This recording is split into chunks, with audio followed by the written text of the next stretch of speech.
안녕하십니까. 한반도 안보전략연구원 부원장 박성황입니다. 초엔저 현상, 이 앞전 유튜브에 이어서 오늘은 그러면 이 초엔저 현상을 우리가 어떻게 잘 이용할 수 있는가, 이 부분에 대해서 중점적으로 말씀을 드리겠습니다.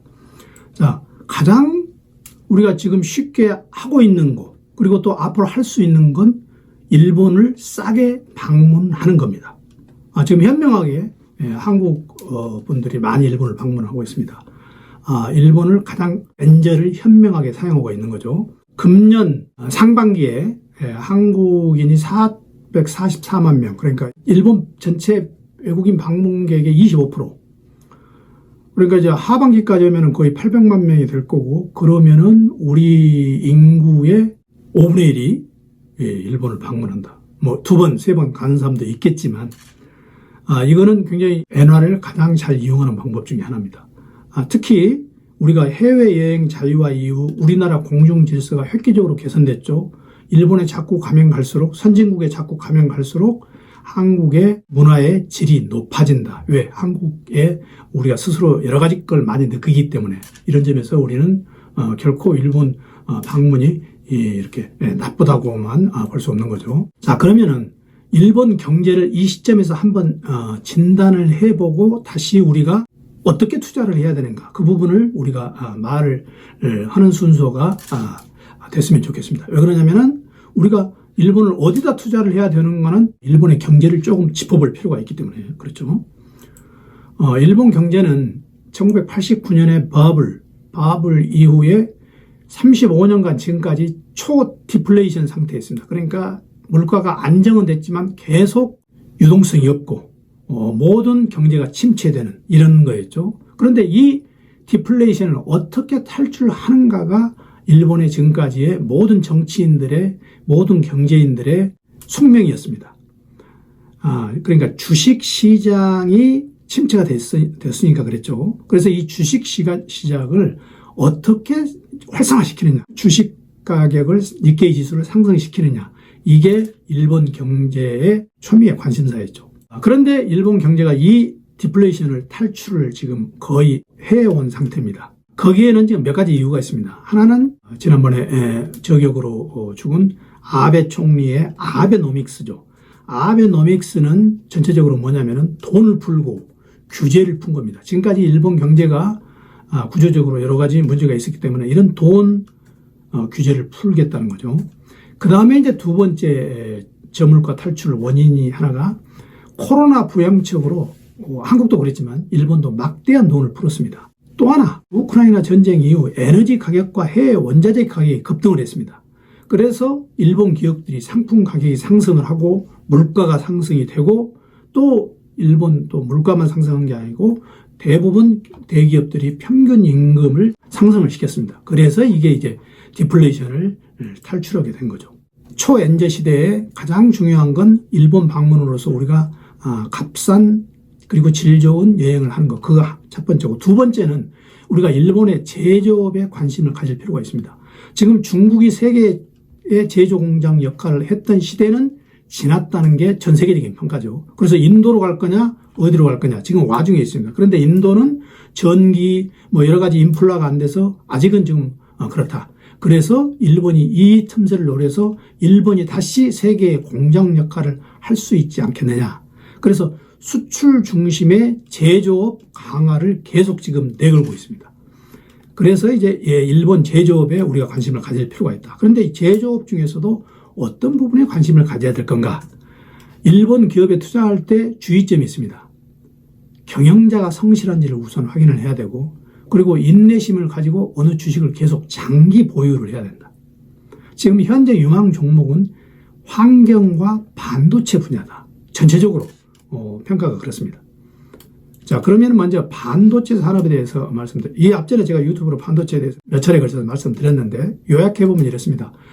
일본이 반도체로 한때는 세계 1위, 세계 시장 점유율 50%를 차지했습니다. 그래서 미국의 견제로 여러 가지 반도체 산업이 축소가 되고, 특히 이제 한국의 이건희 전 회장의 괄목할 만한 어떤 지도력으로 삼성의 이제 리드를 당하면서 반도체 사업이 무너졌는데, 최근에 다시 이 부활시키고 있죠. 현재 세계 시장 점유율은 10%밖에 안 됩니다. 그런데 지금 전 세계 반도체 기업들이 다시 일본에 모이고 있습니다. TSMC 대표적이죠. 구마모토에 1년 8개월 만에 일본이 구마모토 1공장을 세웠고 지금 2공장을 세우고 있고 또 3공장까지 계획을 하고 있고 또 일본 자체의 반도체로 라피던스를 지금 세우고 있습니다. 치도세 공항 근방에 가보면 라피던스 공장이 크게 여러분들 공장 짓는 걸 보실 수 있는데 왜 우리가 그러면 일본 반도체 사업에 다시 주력하는가? 일본은 지금 자동차가 수출의 중심이죠. 그런데 이 자동차에는 반도체 덩어리라는 거죠. 보통 자동차는 반도체가 300개 정도, 전기 자동차는 반도체가 600개 정도, 그리고 자율주행차는 반도체가 1000개 이상이 들어갑니다. 그러니까 이 자동차 산업을 뒷받침하는 반도체가 없으면 결국 자동차 산업도 안 되게 돼 있다는 거죠. 그래서 이 자동차와 일본이 또 그동안에 한때 1위를 했던 전자제품, 이게 전부 다 반도체 덩어리라는 거죠. 그리고 앞으로 이 AI 반도체 열풍이 당분간 지속되고 전 세계 산업 구조의 투자의 메인이라는 거예요. 자, 일본 반도체 사업을 반출을 해보면 이렇습니다. 일본은 과거부터 장인 정신에 의한 제조업이었죠.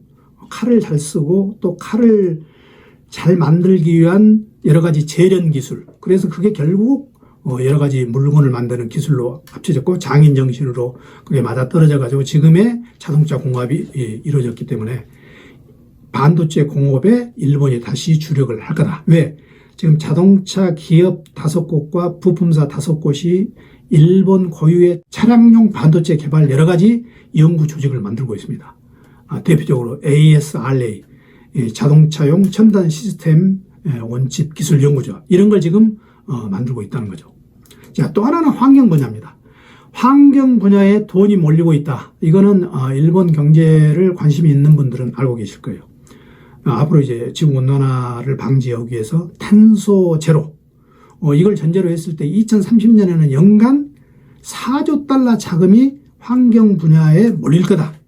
그런데 이 환경 분야 관련해서 특히 일본은 그 환경 분야 관련 제조 핵심 기술을 가지고 있다. 예를 들면은 뭐 미쓰비시 중공업이나 히다치 이런 데서 가지고 있기 때문에 앞으로 이런 환경 분야 제조업에도 관심을 가져야 될 거다.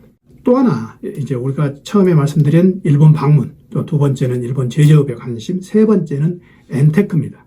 지금 엔화예금을 한국 사람들이 많이 넣고 있습니다.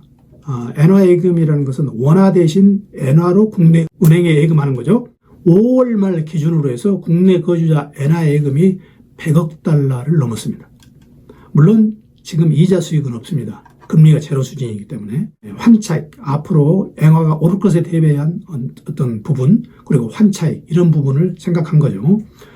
이게 이제 첫 번째 수단이고, 두 번째는 ETF, 외화 상장 지수 펀드에 투자하는 거죠. 대표적인 게 지금 한국에서 잘 나가는 타이거 일본엔 선물 ETF 이런 게 있죠. 그러나 수익률은 지금 저조합니다. 그런데 앞으로 엔화가 어느 정도 강세로 전환되는 그 시점에 아마 빛을 발휘할 거다. 일본 엔화의 영향은 우리뿐만 아니라 아시아 통화에도 많은 영향을 미치고 있습니다. 달러 대비 위안화 환율이 7.27 위안까지 기록했으니까 우리뿐만 아니라 아시아 전체에 엔화의 약세가 나쁜 영향을 미친다. 물론 완전히 나쁜 영향만은 아닙니다만 이렇게 미치고 있다. 특히 이제 우리가 있는 원화 동반 약세, 달러 대비 원화 가치가 올해 들어서 지금 7.2% 하락했죠. 이 하락폭이 전 세계 또 9번째입니다. 굉장히 큰 편이죠. 한국 주식시장의 부정적인 원화가 낮아지면 또 한국 주식시장이 내려가죠. 그러면 상대적으로 또 한국 주식시장보다 일본 주식시장이 투자 매력이 있어서 일본 주식시장에 또 눈을 돌린다.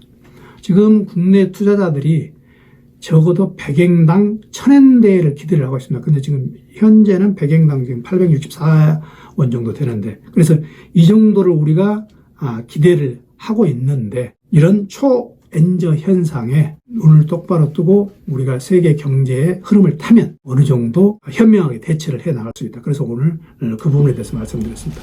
다음 시간에는 트럼프가 정권을 잡았을 경우 엔화가 어떤 영향이 있는가, 그 부분에 대해서 집중적으로 말씀드리겠습니다. 시청해주셔서 감사합니다.